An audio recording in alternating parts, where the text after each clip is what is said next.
2부 디지털 시대의 몸에서부터 이제 얘기를 다시 시작해보려고 하는데요. 저는 이 부분에서는 병원에서 죽는 시대라는 부분이 제일 인상에 좀 남았어요. 그래서 죽음에 대해서 얘기를 하고 있는데 우리가 누구나 죽는다는 거는 다 알고 있잖아요. 근데 그 누구나 죽는다는 건 옛날에도 그렇고 지금도 그렇고 앞으로도 그럴 테지만 죽음의 방식이나 죽음을 어떻게 생각하는지는 시대에 따라서 되게 많이 달라졌다 이런 얘기를 하고 있거든요, 책에서.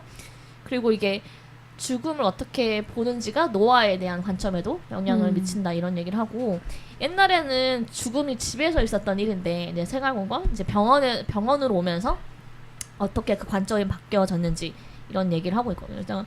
그래서 집에서 죽음이 있을 때는 뭔가 당연히 나이 드신 분은 내 부모님이든 누구든 자연스럽게 늙어가는 게 어쨌든 몸의 기능으로든 여기 책에서는 냄새라는 얘기도 하고 있거든요. 그런 게 느껴지고, 죽음이라는 게 어때는 일상에서 있는 거, 근데 이제 병원이 이제 죽음을 병원으로 가면서 완전히 일상하고 관련이 없는 일처럼 돼버린 거. 그러면서 우리가 실생활에서는 죽음에 대해서 거의 느껴볼 수가 없는 거, 그런 것들에 대해서 얘기를 하고 있고, 또 이제 병원에서 이제 죽음을 다루면서 그냥 죽음의 의미, 죽음의 가치가 되게 사라진 거, 그냥 몸의 기능이 멈추고 또 유기물로서의 몸이 그냥 사라지는 거, 뭐 이렇게만 죽음을 보고 있다, 죽음에 대한 철학이 없어졌다 이런 얘기들을 하거든요. 그리고 마지막에 이분은 죽음을 삶의 완성으로 보는 관점이 필요하다고 얘기를 하고 있고, 죽음을 삶으로 가져오자 이렇게 얘기를 하고 계세요. 그래야 우리가 진짜 인간답게 살 수 있고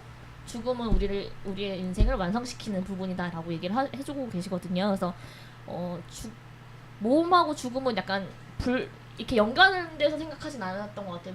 죽음 이후에 몸이 약간 의미가 없으니까. 그런데 이제 그래서 이번 편에서 이제 죽음에 대해서까지 같이 나누고 있는데, 죽음에 대한 생각들을 좀 얘기를 해보면 좋을 것 같아요. 평소에 얘기를 해볼 수 없는 주제이기도 하고 생각을 많이 안 하는 주제이기도 해서 저는 가끔 죽음에 대해서 어렸을 때부터 생각을 했어요, 종종. 근데 그냥 일반적인 그런 죽음이라기보다는 뭐랄까 내가 사라지는 거에 대한 두려움 같은 게 있었거든요. 근데 내가 사라지지 않았으면 좋겠고 어떤 식으로는 좀 존재했으면 좋겠는 생각도 있고, 진짜 죽으면 난 어떻게 어디로 가나? 사후세계가 있을까? 이런 생각도 많이 했던 것 같아요. 근데 그 사후세계를 어떻게 확인할 방법이 없으니까 그런 거에 대해서 고민도 많이 하고, 하여튼 되게 죽음을 생각하면 되게 막막해지고 이런 것들이 저는 그런 기분이 좀 들어요. 죽음에 대해서 저는 종종 생각하기도 하고.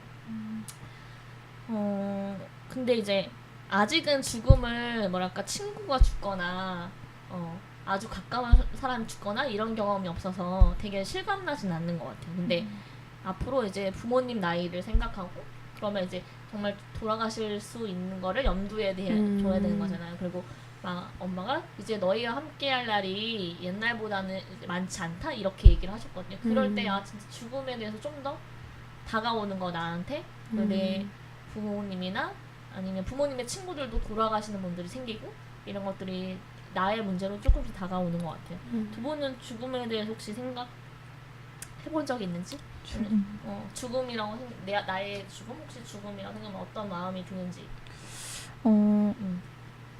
지금은 오히려 그런 거 잘 모르겠는데 조금 약간 옛날에는 학생 때 왜 막 힘든 일이 있으면 한창 힘든 시기가 있잖아요. 그럴 때 뭔가 차라리 아예 없어지면 편하지 않을까? 이런 거 있잖아요. 죽는다기보다는 없어지는 거. 아침이 안 왔으면 좋겠다. 약간 이런 거 있잖아요. 내가 오늘 눈을 감고 자는데 내일 안 떴으면 좋겠다. 그게 그때는 그냥 그랬으면 편하겠다 했는데 지금 생각해보면 그게 좀 그렇게 생각을 했었던 것 같고, 그거에 대해서. 근데 지금은 저는 저의 죽음보다는 왜 할머니 할아버지를 보면 언제까지고 옆에 계시지는 않으니까 그런 거 생각하면 좀 무서운 것 같아요. 상상이 안 가니까, 안 계신다는 게.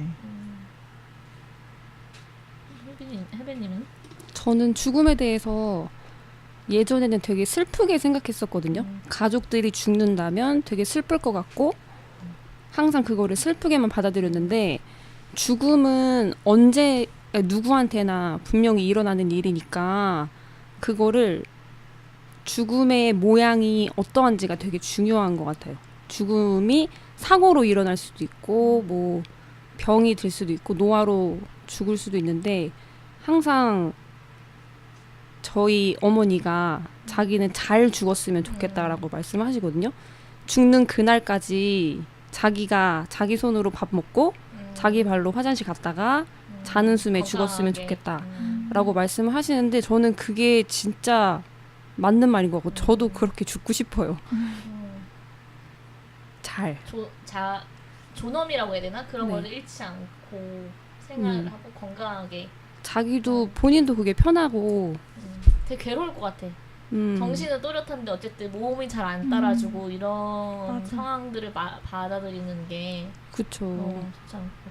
혹시 뭐 이렇게 죽고 싶다 아니면 장례 절차 이렇게 해줬으면 좋겠다 혹시 그런 게 있는지 저도 그냥 사고 사는 너무 갑작스러울 것 같고 네, 맞아. 맞아요. 아프더라도 막 잠깐 아프고 뭔가 죽음을 준비할 수 있는 시간이 주어지면 좋겠다라는 생각이 들고 그냥 자다가 스르륵 하면 얼마나 좋을까 맞아. 약간 이런 생각은 있긴 해요. 그게 제일 좋은 것 맞아. 같아요. 그게 제일 자다가 좋은 눈 것 떴는데 죽어 있는 거.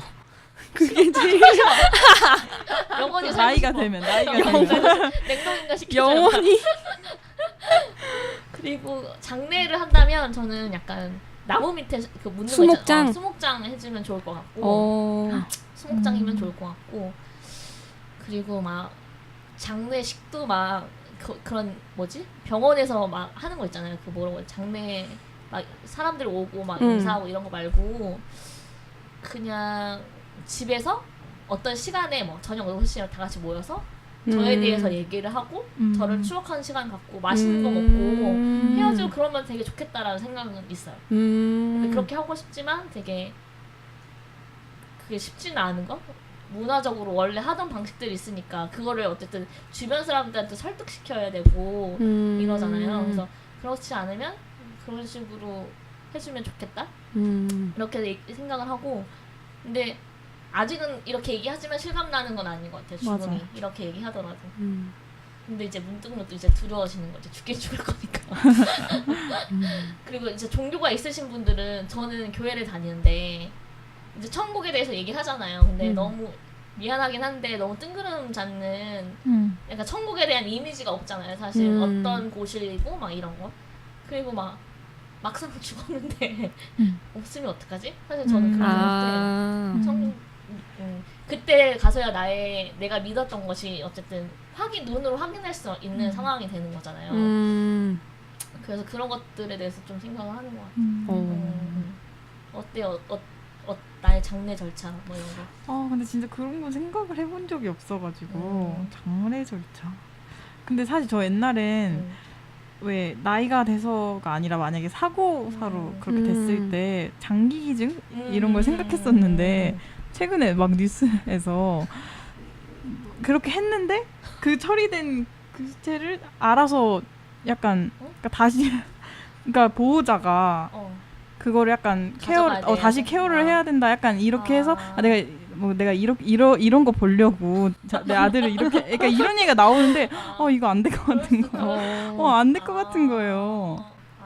저도 장기 기준 죽는데 무슨 소용이야 무조건 해야지 약간 이런 20살 때는 이랬거든요. 30대 돼서 그걸 할 수 있는 계기가 있었어 이제. 사인 서명하고 이렇게 서명을 받으러 오신 거지. 근데 하기 싫은 거야. 왜냐면 죽기 싫다 이런 거보다 나의 죽음을 실제로 생각하게 되니까 피하고 싶은 마음이 있어. 그렇구나. 그런 마음에서 못 하겠다고 나는 지금 생각해보겠다고 했고 어떤 친구는 엄마한테 물어봐야 돼. 엄마한테 물어보고 하긴 사귀어야겠다고. 선뜻 결정하기 쉽지 않은 것 맞아 같아요. 그런 것 맞아 같아. 그쵸. 혜빈님은 어때요? 죽음에 저는 대해서? 장례 절차? 나 어떻게 죽고 싶다도 있고 장례를 한다면 약간 이랬으면 좋겠다. 저는 영정 사진이 좀 밝은 사진? 웃는 사진이었으면 좋겠다는 생각이 있어요. 그 배우 중에 이은주인가? 이은주가 돌아가신 분이 있는데 그분 영정 사진이 되게 기억에 남아요. 되게 웃고 있는 자연스러운 모습이었는데 되게 그렇게 아름다운 모습 추억하고 싶은 사진으로 해도 좋겠다? 약간 이런 생각도 있어요.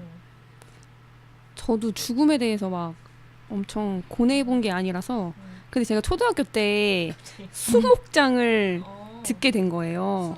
수목장. 그래서 제가 그거를 엄마 아빠한테 엄마 나 나중에 죽으면 수목장 해줘 이랬는데 엄청 혼났어요. 왜 너가 먼저 죽을 생각하냐고. 그래서 그냥 진지하게 생각해보면 뭔가 그게 좋아 보여. 네. 초등학생 때? 초등학생 때요. 그 뒤로는 생각 안 하는 거예요?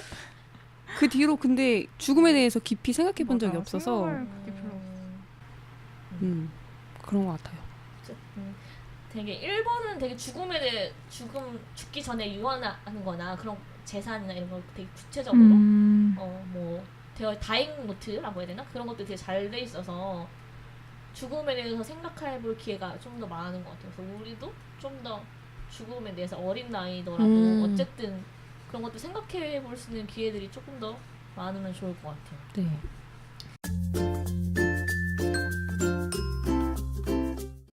다음으로 이제 3부 성과 몸인데 성과 몸에서 혹시 두 분 얘기하고 싶은 부분 있으신가요? 기억에 남거나. 저는 이거 나는 여성인가 남성인가 중성인가 네.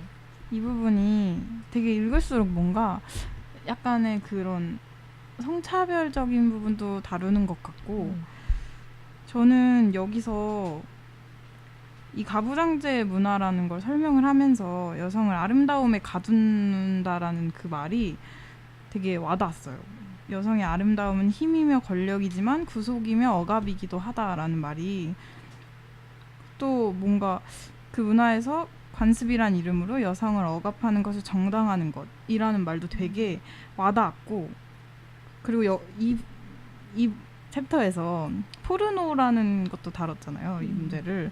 거기서 또 여성의 몸이 상품화된다라는 것도 굉장히 와닿는 말이었고 또 이런 것뿐만 아니라 남성에게도 남성이란 이유로 당연하게 요구되거나 그로 인해서 좀 피해보는 것을 얘기를 하면서 이 책에서 남성이나 여성으로 억압하지 않고 그냥 온전한 주체로 인정받는 거, 거듭나는 거 그게 되게 중요하다고 하잖아요. 근데 그게 되게 와닿는 것 같아요. 그래서 더 많이 배우고 행동하고 실천해야 되는 게 많구나. 좀 그런 걸 느꼈었던 것 같아요.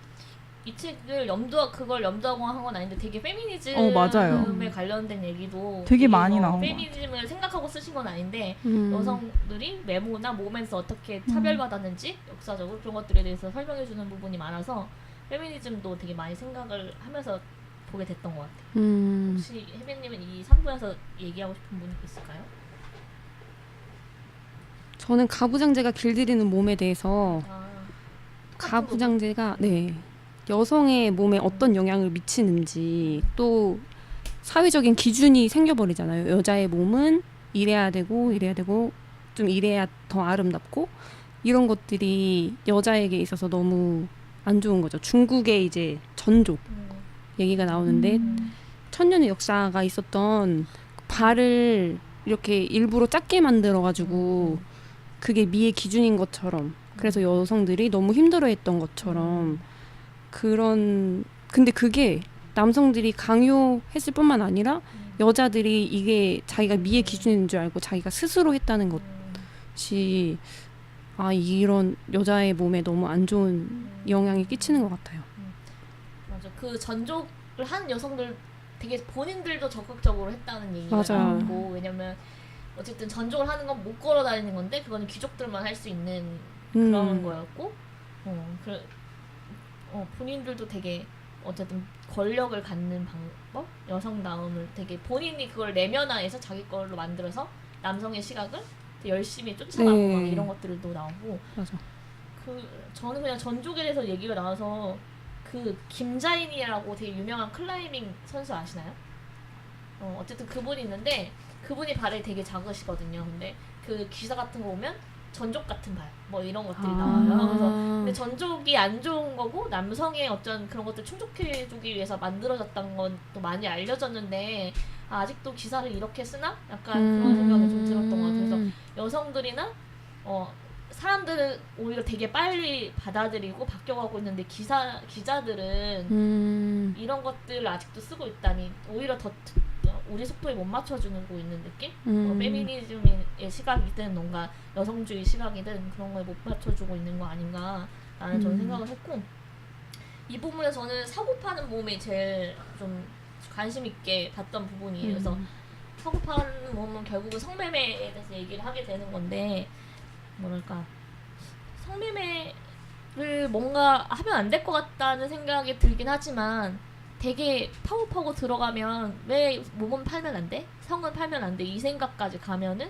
뭔가 안 될 것 같아 이렇게만 얘기하고 더 얘기해 줄 수는 없는 거? 일단 안 되는 것 같아. 그냥 느낌상 그래. 그렇게 얘기하는 거고, 만약에 둘 다 완전히 동의하고 서로 안전하게 할 수 있는데 서로 돈도 벌고 이 사람 자기가 원하는 걸 얻을 수 있는데 근데 왜 안 돼? 약간 이렇게 했을 때의 답을 저는 개인적으로 얻은 것 같고, 내가 어느 가치관을 갖고 있기 때문에 이게 안 되는가? 약간 이런 것들 구체적으로 알 수 있었던 것 같아서 이 책에서는 몸이 객관적인 몸이 있고 내가 사는 몸, 나의 주체로서의 몸이 있는데, 그 성매매는 어쨌든 내 주체로서의 몸이 흔들리는 거?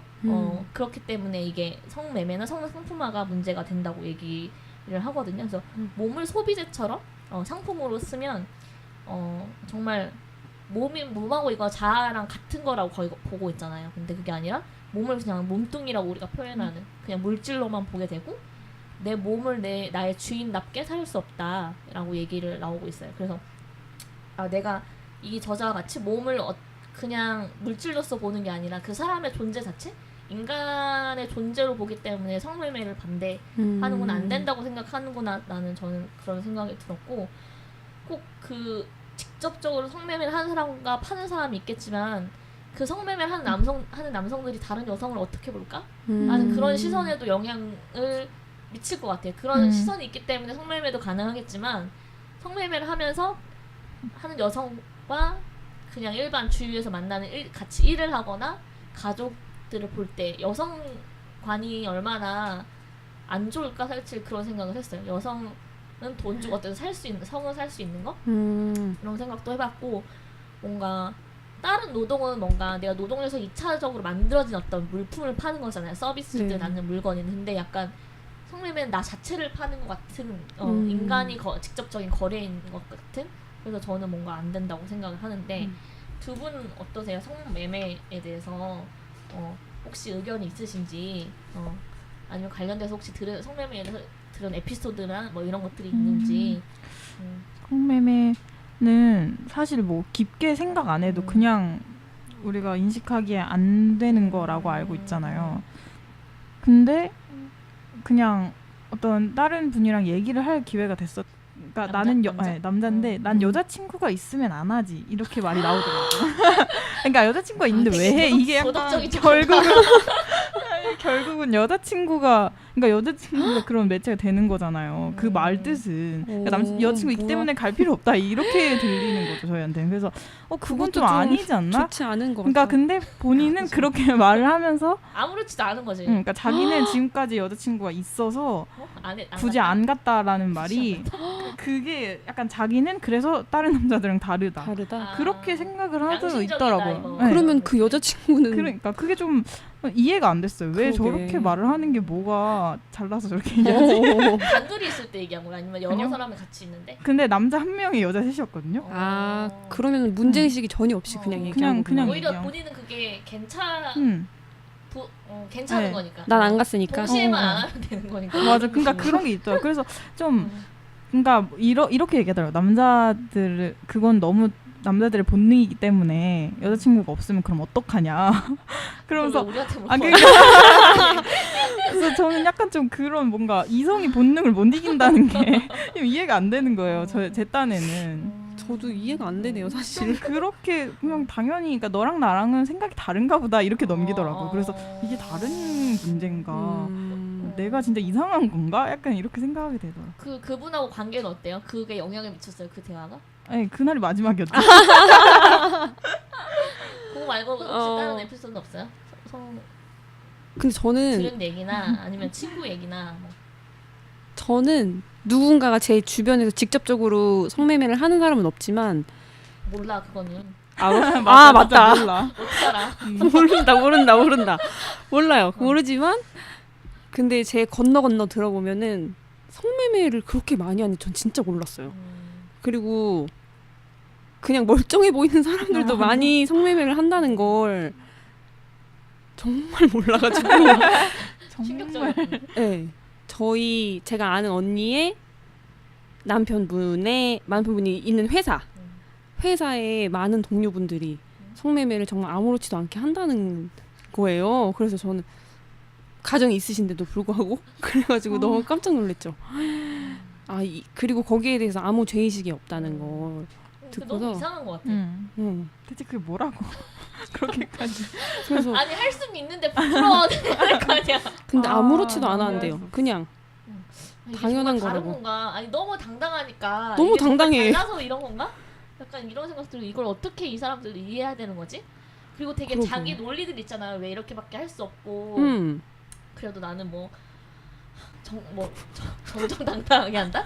뭘 여자친구 없을 때만 한다? 뭐 이런 식으로 논리를 대면 내가 되게 준비가 안 돼 있으면 뭐 그런 거 같기도 하고 약간 이런 마음이 들기도 하고 약간 하여튼 그런 되게 많은 사람들이 성매매를 한다는 걸 알고 나서는 사실 좀 남자를 보는 시선도 저는 맞아. 좀 영향을 저도 받는 좀 것 그런 같아요. 게 있는. 되게 이제 신뢰할 수가 없어. 쟤도 그렇겠지. 누구나 할 수 있다 생각하니까 가정이 있든 없든 그러니까요. 그리고 되게 좋은 사람들도 성매매를 하잖아요. 맞아. 좋아 보이는 맞아. 사람. 뿐만 아니라 되게 인품이 좋아 보이는 사람마저 하니까 그러니까요. 그게 별개의 일처럼 어. 아무리 좋아도 이거는 약간 그 어쩔 수 없는 거야. 약간 이런 식으로 그래서 저는 하니까. 사실 제 친구들도 의심하거든요. 아. 아니라고는 이제 말 못할 거예요. 왜냐면 그게 너무 잘못된 일이라고 생각 안 하니까 남자들 사이에 있을 남자들은? 때는 그래서 그러니까 지금은 안 하더라도 언젠가 한 번은 했을 수 있겠다. 그렇게 생각이 들고 그냥 얘기를 해줬으면 좋겠어. 멀리하게. 나 한다 안 한다. 멀리하게. 아니 하는 건 그래도 뭐 그렇다 쳐. 그리고 여자친구한테는 반드시 얘기를 해줘야 되는데 사실 이게 어쨌든 성 건강에도 영향을 미칠 수 맞아, 있는 거잖아요. 당연하죠. 서로. 그렇지요. 그게 사실 위험 감수를 여자 쪽이 많이 하잖아요. 맞아요. 사실. 이상형 중에 하나가 생겼어. 성매매를 안 하는 거죠. 진짜 어떻게 이게 진짜 너무 그게 이상형 리스트에 있는 거예요? 그런 게 너무 슬퍼. 어떻게 들어갔어. 보면 당연한 건데. 웬일이니? 어, 진짜 최소한 당연한 건데. 부끄러워라도 해야 되는데 부끄러워하지 않으니까. 슬프다. 그래서 이게 되게 중요한 근거가 저한테는 이런. 그럼 어쨌든 두 분 반대하시는 거죠? 그럼요. 당연하죠. 성을 어떻게 사고 팝니까? 근데 만약에 상대방이 난 이래서 해야 된다고 생각해. 이거는 별로 그렇게 나쁜 일이 아니야라고 얘기한다면 어떻게 얘기할 수 있겠어요? 저는 이해시키려고 하기보다는 그냥 쟤는 별로. 그래? 그러고 그냥 말 것 같아요. 굳이 저도. 그러고 싶지 않아요. 제가 이해시킬 수 있는 어. 부분이 아닌 것 같아요. 내 힘 쏟아서 그러고 싶지 않아요. 나도. 저도.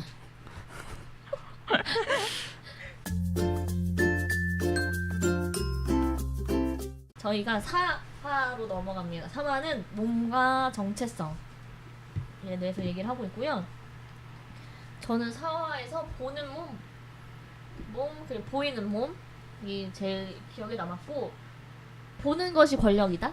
시선이 권력이다. 이 얘기가 새롭게 알게 된 부분이에요. 그래서 시선이라는 게 권력인 이유는 내가 보여주고 싶지 않은 거, 내 약점을 노출시켜야 되는데 그거를 상대방은 볼 수 있는 힘을 가진 거, 뭐 이런 얘기를 나오고, 그래서 여태까지는 시선이 남성이었다는 거, 그렇기 때문에 여성이 차별받을 수밖에 없고 남성의 시선으로 자기의 몸을 보는 거, 이런 부분들에 대해서 얘기를 하는 것 같고, 그래서 그 결론에서 그러면은 우리는 그 시선 자체가 나쁜 건 아니니까 그럼 어떻게 해야 되냐, 그래서 서로를 마주보는 게 되게 중요하고 상대편 평등한 시선으로 바라보려고 하는 거, 그 태도를 가져와야 되고, 또 상대방은 인간 그냥 이미지로가 아니라 인격으로, 사람으로 또 따뜻한 시선으로 보는 게 중요하다고 얘기를 하고 있거든요. 그래서 저는 이걸 보면서 요즘에 안녕하세요라고 하는 프로그램에서 나왔던 거, 오드아이라고 6살인데 한쪽 눈이 파란색인 아이, 뭐 이런 애들이거나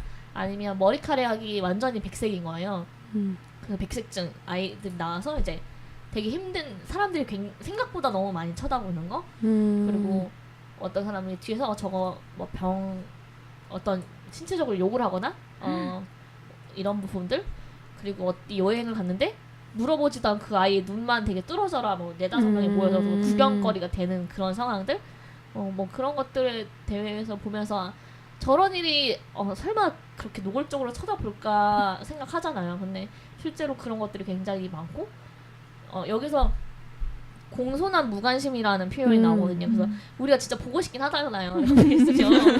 근데 알쓸 안 보려고 노력하잖아요. 맞아요. 힐끔이라도 보거나 그리고 되게 지나가면서 뭔가 남자인지 여자인지 모를 것 같은 사람 볼 때 맞아. 왠지 보고 싶잖아요. 그래도 참잖아요, 사람이. 맞아요.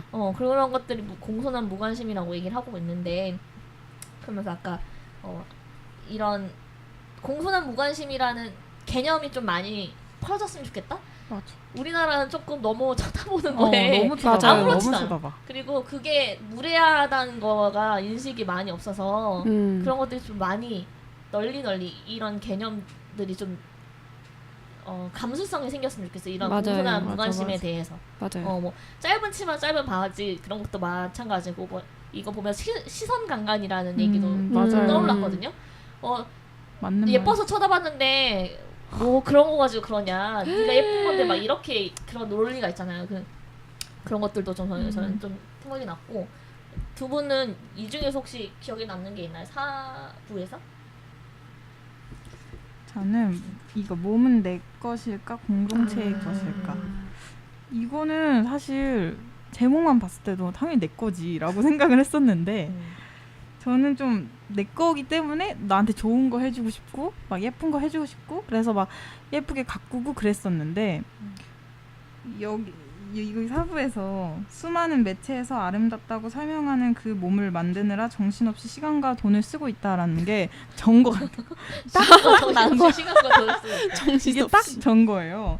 그래서 결국은 몸 자체를 좀 진짜 보여지는 것만으로 생각했으니까 사실 몸을 위하는 건 여러 가지가 될 수 있는데 무조건 예쁘게 관리하고 예쁜 걸 입고 이런 것만이었던 것 같고 사실 제가 제 거라고만 생각했는데 이렇게 매체에서 말하는 몸에 저를 맞추고 있었잖아요. 그러니까 거짓말이. 그렇다면 그러니까 내가 몸은 내 거다. 공동체 것이 아니고 내 거다라고 말할 수 있을까? 이제는 약간 그런 생각이 오히려 든 거죠. 정말 그러면 네. 자유로울 수 있는데 메모나 이런 거에 대해서 읽기 전에는 그렇게 생각 안 했는데 읽고 나니까 그럼 내가 메모는 공동체의 것이다 이렇게 알고 있었는데 그게 그랬구나. 딱 그렇게 생각이 들어요.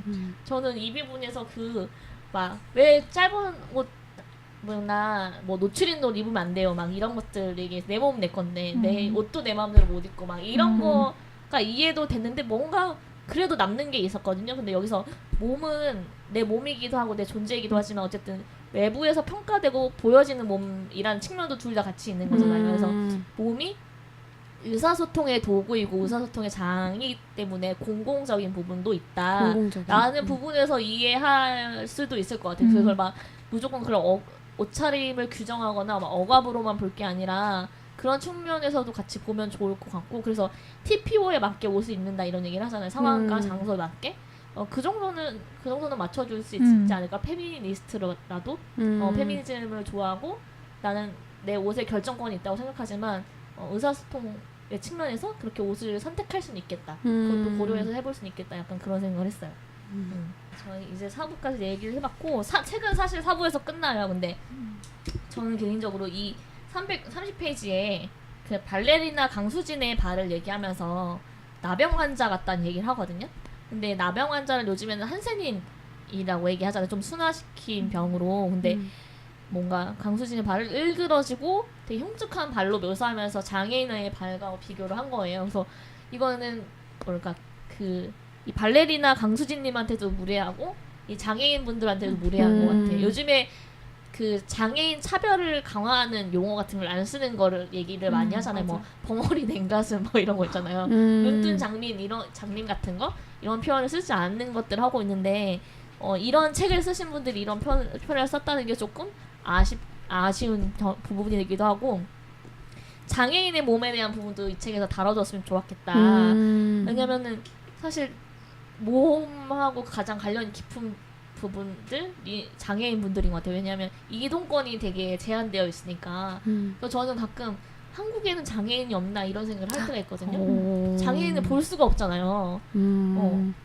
똑같은 비율로 장애인이 있을 텐데 왜 우리나라엔 장애인이 없을까? 근데 내 눈에 안 보인다면 일상생활할 때 다 어디에 이동할 수 없는 상태로 계시거나 다 이런 것들이 그래서 이런 부분들에 대해서 좀 넣어줬으면 좋았을 것 같다는 생각을 했어요. 그리고 장애인분들의 몸을 볼 때 내가 어떻게 반응해야 되는지 되게 복잡한 마음도 들고 불편하기도 하고 내가 이분들한테 어떻게 해줘야 되지? 이분들을 어떻게 대해야 되지? 이런 것도 그렇고 이분들의 몸에 대해서는 되게 또 할 얘기가 우리가 귀 기울여야 될 이야기가 많을 것 같아서 이 장애인에 대한 몸에 대한 얘기도 해줬으면 좋았겠다 이런 생각이 저는 개인적으로 들었고요.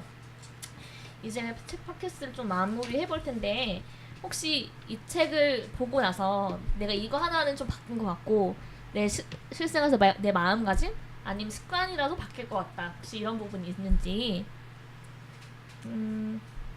저는 이렇게 다 약간 아는 얘기일 수도 있잖아요. 너를 소중하게 생각해야 되고 외모를 비교하면 안 되고 외모의 지상주의는 다 그냥 미디어가 만들어낸 거고 이렇긴 한데 뭐랄까 머리로는 알겠는데 내 마음으로 되게 깊이 막 깨지고 막 되게 절절하게 다가오진 않는 것 같아. 그냥 되게 그냥 교과서적인 얘기고 내가 이걸 실제로 얼마나 적용할지는 또 다른 문제인 것 같아. 내가 정말 이걸 어떻게 믿고 나한테 적용해 나갈지. 그래서 저는 그냥 외모에 매이지 내 몸을 되게 보이는 몸이 아니라 내가 사는 몸으로 생각하는 거. 그거를 매일매일 생각해야겠다. 이 책을 한번 봤다고 바뀌는 게 아니라 계속 보이는 몸으로 생각하고 싶고 예쁜 몸으로 생각하고 싶고 그렇잖아요. 근데 그게 아니라 내가 사는 몸이니까 건강해야 되고 내 몸을 잘 알아야 되고 내가 사는 몸으로 생각하는 거 그거를 계속 한 번 더 생각해야겠다. 그런 생각을 좀 했어요. 저는 두 분 혹시 그런 게 있는지? 저는 사실 이거 책 이름 봤을 때도 내 몸을 찾습니다잖아요. 되게 몸에 그러니까 뭔가 겉으로 약간 드러나 있는 몸에 대한 책인 줄 알았어요. 그러니까 저한테 계속 말했다시피 인식이 몸은 좀 밖으로 보여지는 거라고만 생각을 했었던 것 같아요. 그냥 남한테 보여지는 거.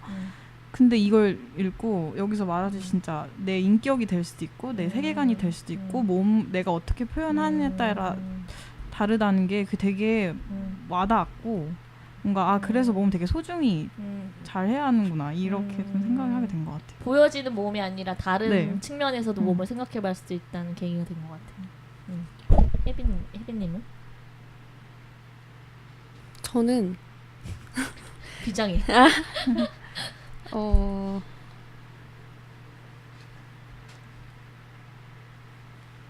뭔가 제 주변에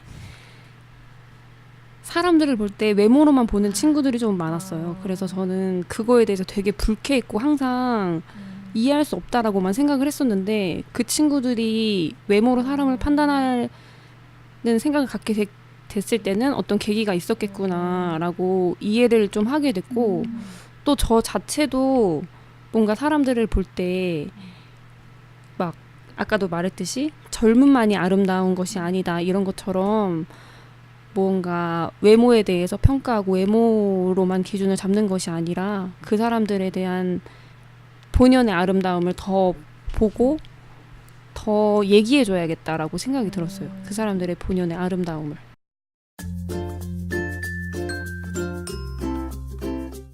네, 마지막으로 이 책을 추천해주고 싶은 사람들을 얘기해주면서 저희 좀 마무리를 해보겠습니다. 네. 네. 저부터요? 네. 저는 실명 거론을 할게요. 그냥 저는 제 친구 지은이, 희진이, 나라. 무슨 그거 있잖아. 그 골든벨 같아. 제 친구 지은이, 희진이, 나라에게 추천해주고 싶습니다. 그 친구들 진짜 읽을까요? 확인하세요. 네, 제가 확인하겠습니다. 네. 혹시 그 친구들 혹시 추천한 이유가 있어요? 추천하는 이유요? 그냥 친구들도 아마 좀 깊게 생각을 안 해봤을 것 같은데 몸에 대해서 이거를 읽으면 좀 더 깊게 생각할 기회가 될 것 같아서 또 좋은 건 같이 나눠야 하니까 좋은 책이니까 읽어봤으면 좋겠습니다. 네. 그다음에 마지막 혜빈님. 어렵네. 저는 어머니들한테 어머니들이 추천해주고 책 읽을까? 아니 뭐 읽을지 일인 읽을지 안 읽을지 모르시겠지만 어. 저는 그 부분이 되게 와닿아요. 와. 젊음. 왜 젊음은 사로잡혀 있는데. 사로잡혀 있어 완전. 젊음만 아름다운 것이 아니다라는 게 저는 이 책을 읽고 가장 마음에 와닿았던 거기 때문에 어머니들이 있는 그대로 너무 아름다우시잖아요. 그거를 좀 모르겠어 나는. 어머나 아니시래. 어머니한테 전화 드릴 거예요. 두 가지 생각이 다 있는 것 같아. 아. 그래서 저는 어머니들이 그 아름다움을 좀 그대로 받아들이셨으면 좋겠어요. 자꾸 젊어지려고 안 하셔도 되니까 그대로 아름다우시다고 말씀드리고 싶습니다. 네, 알겠습니다. 두 분 오늘 함께 해주셔서 감사하고 마지막으로 그 딸바 청취자분들께 인사 말씀 한마디씩 해주시고 저희 마칠게요. 좀 횡설수설했을 수도 있는데 재밌게 들어주셨으면 좋겠고요. 초대해 주셔서 감사합니다. 네, 저도 초대해 주셔서 감사드리고 재밌었습니다. 네, 음. 딸바 책방 이번 편 마무리하고요. 다음번에는 더 재밌는 이슈 또 다른 책으로 만나 뵙도록 하겠습니다. 감사합니다.